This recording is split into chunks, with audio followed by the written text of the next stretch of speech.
G'day, Mark Buttigieg. I'm here again for the second episode of our podcast On the Workers' Side.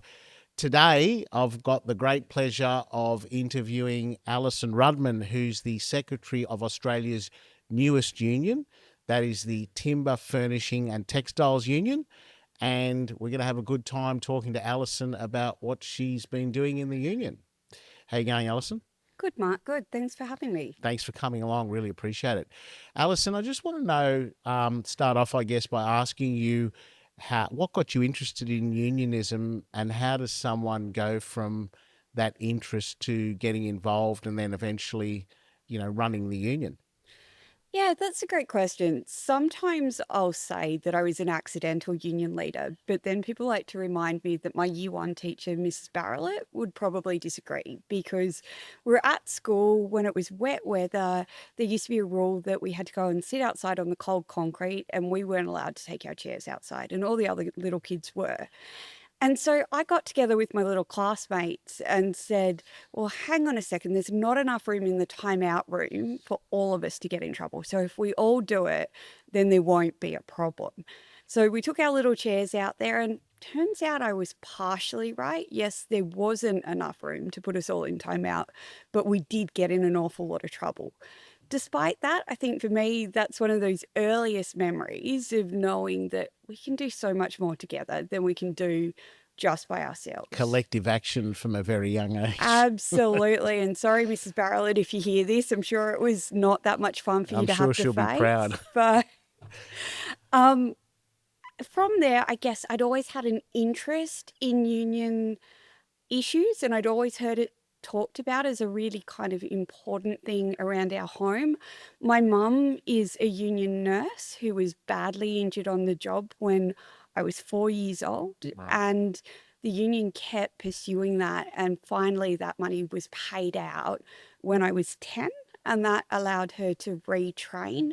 And she worked in other fields for a while, but very nicely, because of the ongoing support of her union, she was able to go back to her first love, nursing, and will retire from that at some So point your next year. family had a very material, real experience of how important unions can be to the welfare of not only your mum but your whole family. I mean, my mum was our primary breadwinner, Yeah. so had the union not stepped in to support her, my whole life would have been incredibly different. Um, my family would have been incredibly reliant on kind of social safety nets. Yeah.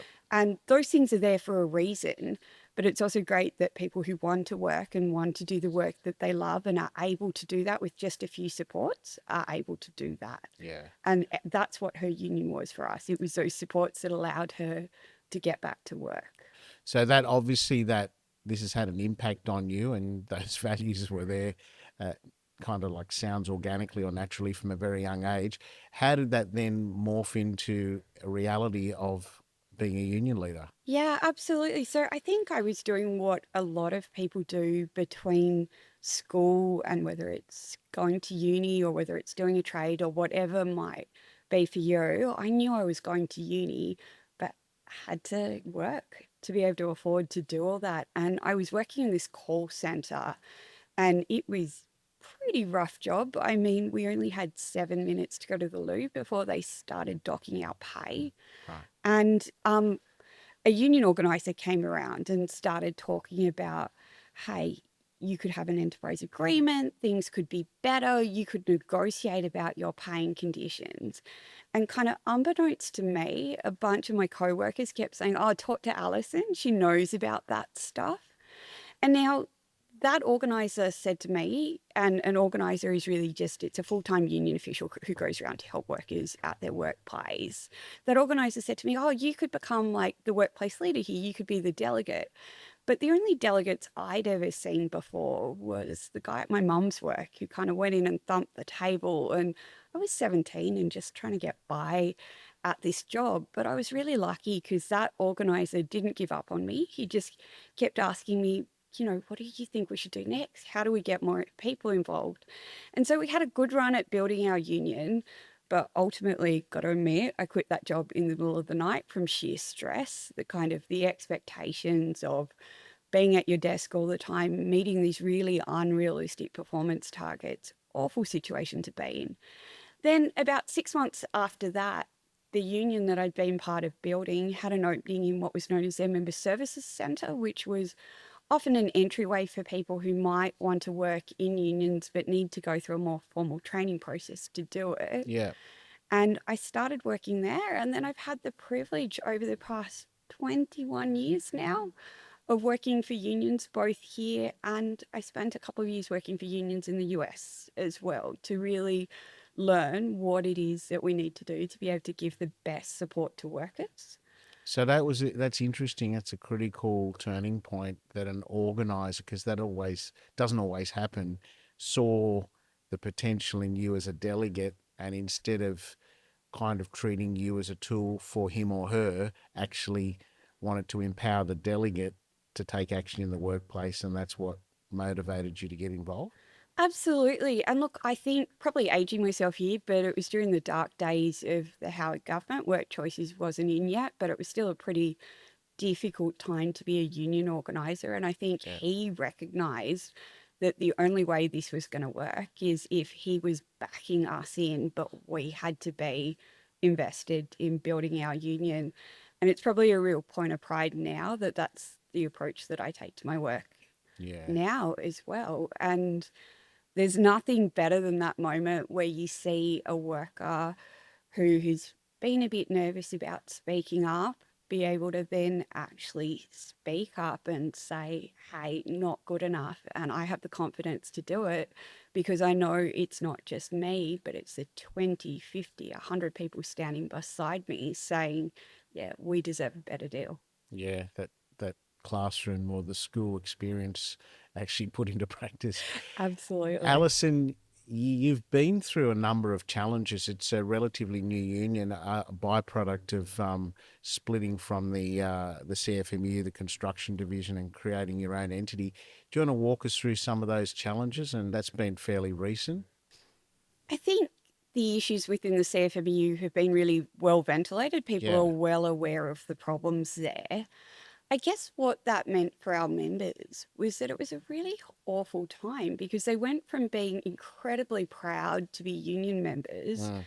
to feeling really embarrassed to be associated with that name.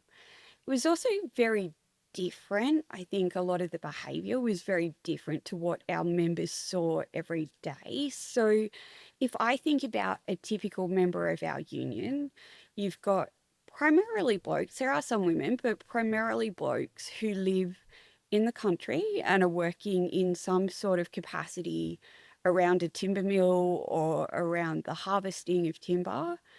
Um, they can often be really staunch unionists, but there's not a cavalier attitude to it. I always think about when our members decide to do things like go on strike, they do it really seriously and they want you to front up and say, no, that myself as the lead and the bargaining team have gone in there and really tried to find every possible solution. And that's when they'll go on strike. It's not about just throwing your weight around. And then I think about some of our city members, and probably an average city member for us is a woman who is probably not born here, who is making things that we need around our home. So things like carpets and that.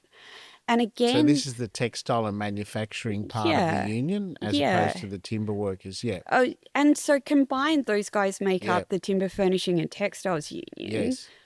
That's very different to those images that we've seen of the CFMEU. It's a And totally different sort of psychology and workplace to construction, say. So they're not necessarily a absolutely. good fit to start with, let alone all the controversy. Yeah. Absolutely Okay. not a good fit, not the same style of organising. And so it had already been an issue for our members, and they were saying, no, we want to be our own union. And then, obviously, when events kind of came out about just how bad things had gotten in the CFMEU, our members said, no, we want to have a vote and we want to go. And so we were able to work both with the crossbench and with the government in Canberra to get in place legislation to allow a vote of our members, which is a democratic process. Yes.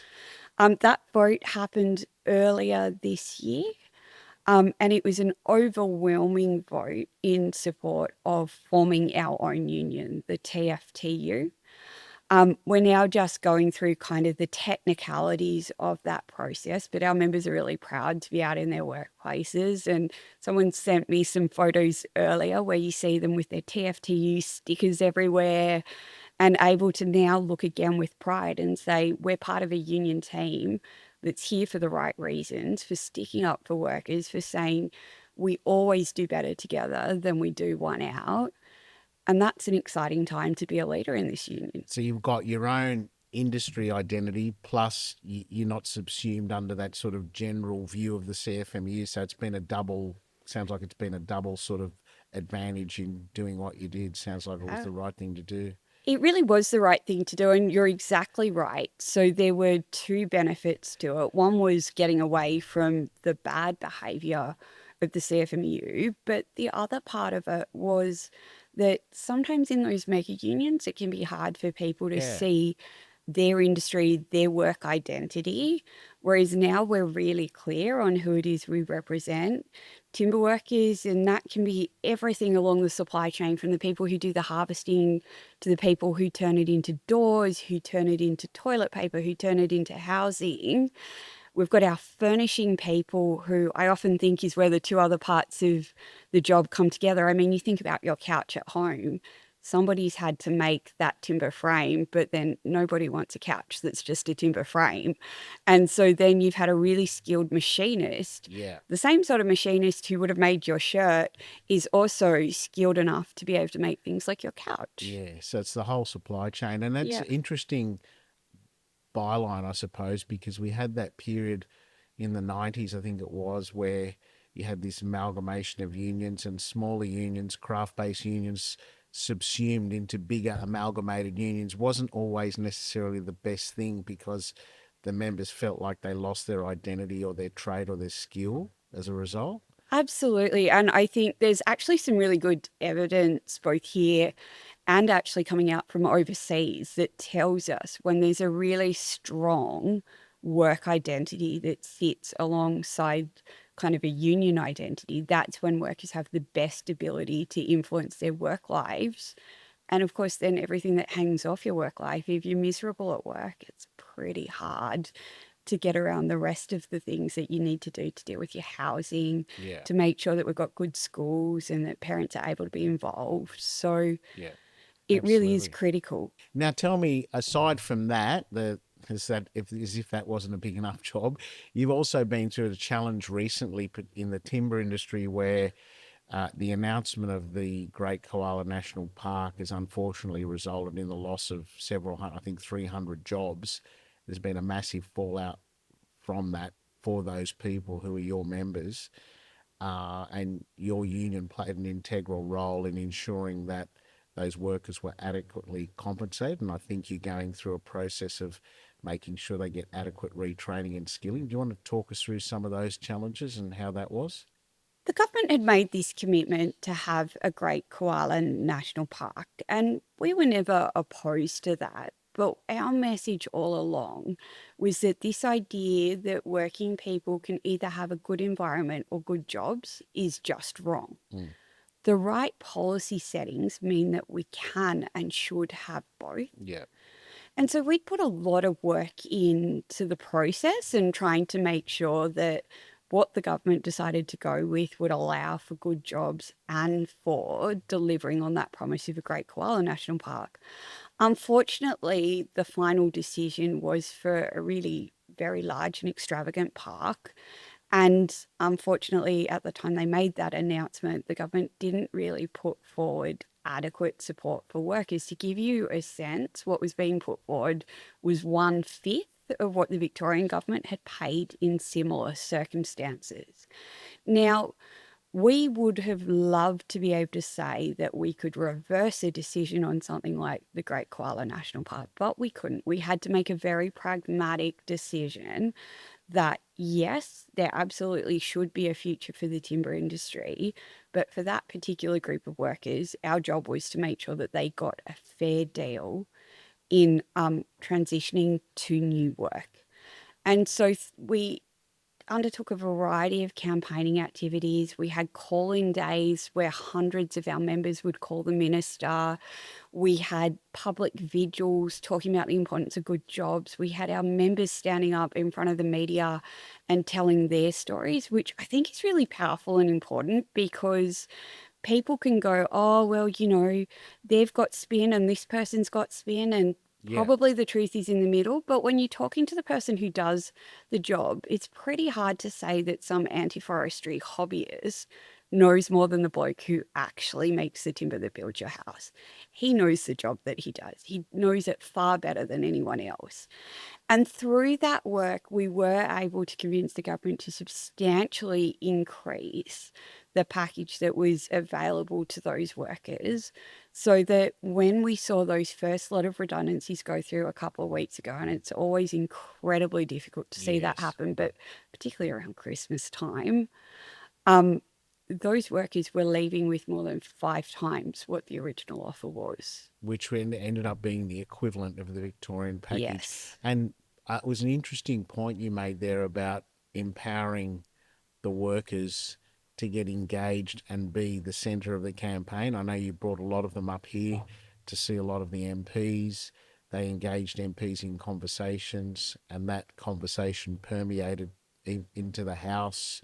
I know Mr. Minister Moriarty did a lot of work to try and get that compensation package up to speed, which is what we ended up achieving. But I think it's an important, simple but important point. That is that the members are the centre of the campaign, and they achieve the result, and they feel empowered, and they actually see the value of unionism by getting together, rather than a secretary go off and do all the work, do all the media, do all the lobbying, and they're sort of like take it or leave it. It's seems to me like a grassroots model of union organising. It's not always an easy way to do union organising. If you think about it, most of the members who have come from these towns to tell their stories come from towns that don't have traffic lights. So somewhere like Tumut, where we have a huge amount of members, I was based out of that office for a number of years. There's no traffic lights in Tumut. So it's a pretty big deal to come to Macquarie Street, come into Parliament House. Yes. But it's also really critical because they are the experts in what's happening in their lives. And they are also the people who get to make decisions about how their union is run. And so it's fine for me to say, well, we have to engage with all sides of politics. And the reason that we need to engage is otherwise the only people who are telling our story are the people who are against us. But until they see the impact of it, until they get to sit down with people like yourself, Mark, and go, actually, there are people in here really trying to grapple with the challenge, who are saying, yes, our communities deserve better than either good jobs or a good environment. Yeah, It's absolutely. very hard for them to trust. If I just go back to places like Tumut and say, this is happening, it's very hard for people to trust that. But when they've seen it with their own eyes, it's a Exactly. different story. And the effect they have of telling their own stories, because you know, God knows you can get a bit divorced from reality in this place, and the power of having a worker who's actually looking down the barrel of losing their livelihood, telling you what they're going through and what it means to them as a person. So you got this nice shiny koala national park, but Yeah. here's the real fallout, I think was very, very powerful. Absolutely. I think of one of the blokes who came from Laurelton, and he came at a time that he genuinely didn't know if that week his own job was on the chopping block. And I think people having to front up to those people and recognize that on Father's Day, this was the news that they got. Yeah. There's nothing like it. And I applaud them for their courage, to be honest, because I think at that It's moment, very courageous, because it would have been quite easy to just take your bat and ball and go home and blame everyone else. But they fought, they stuck with it, and credit to the union for corralling that and empowering the members. Alison, what would you say to a worker out there who's maybe watching this podcast, or feeling feeling like they're being abused in the workplace, whether it's, wage theft, whether it's excessive hours, whether it's bad work health and safety conditions, and they feel like they're disempowered? what would you say to those people who are in that situation? So the first thing I'd say is I'm really sorry and it's not you, because I think we have a tendency in those circumstances to think it's just me. But almost inevitably, when somebody is having a bad experience of work, it is a poor system of work. And the only way that we're able to confront bad systems of work is by coming together. So, despite what your boss might tell you, there is a union for every single worker in Australia. Um, get in contact with our union. We'll make sure you get linked up with the right people. Get in contact with Australian unions, the ACTU. They have a call centre that can help you with that. Join your union and then start talking to your workmates. And the great thing is, once you join your union, is you'll have an organiser. Like I mentioned, their job is to be out there helping people on the job every day. And they'll be able to help you figure out for your workplace how you bring people together, how you make it something so that you don't feel like you're the only one, because trust me, you're not. And remembering that little girl who realised the power of collective action at a very young age. Absolutely. And, you know, you can't all get in trouble. Whatever the adult version of a timeout room is, you can't all get in trouble. They need you. And that's the part that they won't talk Yes, about. But when you get together and you show them that you're a team, suddenly they come and negotiate very it's powerful. differently. Um, just before we wind up, Alison, I just want to get your views on unionism in general. There's a view that from the conservative side of politics, you hear this argument that union memberships declined and they're no longer relevant. And I suppose it's a double-edged sword because union membership has declined, but unions are still very relevant, as you've just pointed out in this interview. What do you think, as a movement, we need to do to make unions more relevant to attract people into the movement and join a union and get involved? That's a great question, and I could probably yammer on all night about it. But I think there are 3 points that are worth remembering. I think the first is that there has been growth again in union membership, and it has overwhelmingly come from young people. And I think that's because they're no longer buying into this kind of media narrative that was there, that if you just work hard enough, you'll be able to succeed. They know that actually there's a whole range of things stacked against them that mean that's not possible. It's funny, I was looking at a friend's parents the other day, and they're small business owners, and they've had this kind of incredible story of going from living and working in Auburn and kind of barely scratching by to being able to buy the right business at the right time. And now they live in this beautiful place on the northern beaches. And I thought it's interesting, right? Because their son is really hardworking as well.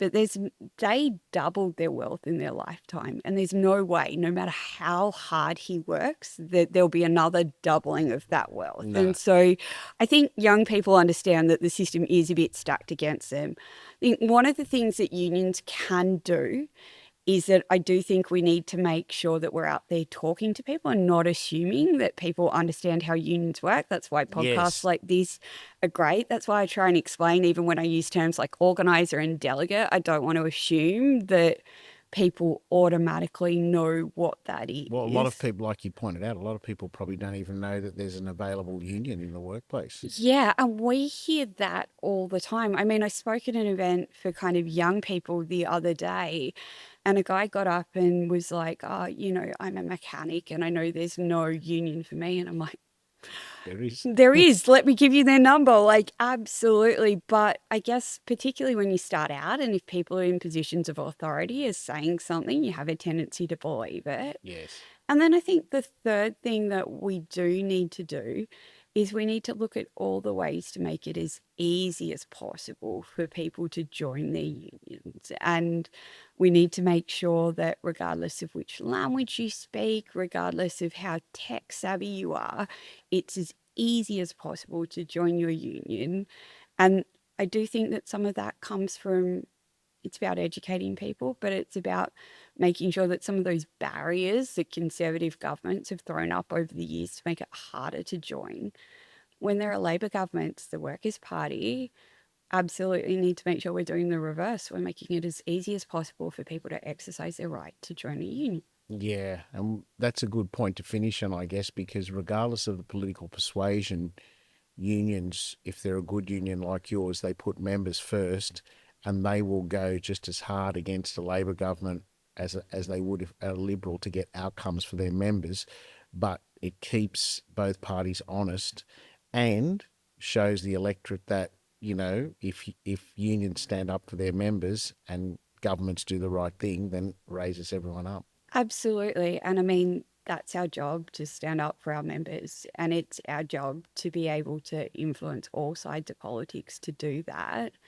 And ultimately, our job is about making sure that our members have better lives. And I hear people say sometimes, oh, I'm not interested in politics. Well, every single part of our lives is influenced by It is. politics. I think, a number of our members make kind of the components needed to build houses.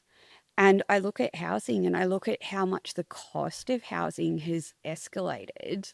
And in order to keep up with that, people would need to be getting 30 or 40% pay increases every year. That's just not possible. It's going to take a political solution because leaving that to the market is just going to make it harder and harder to deal with people's basic human rights. Alison, it's been a real pleasure. You should be proud of yourself and your union for having achieved so much in such a short time. It's a new union, a growing union, and outcomes focused based on membership involvement. Thank you very much for giving us that rundown on your experience as a union secretary and as a young girl and collective action and putting it into Yeah. practice. It's been a real pleasure. Thank you. Thanks for having me, Mark. You're welcome.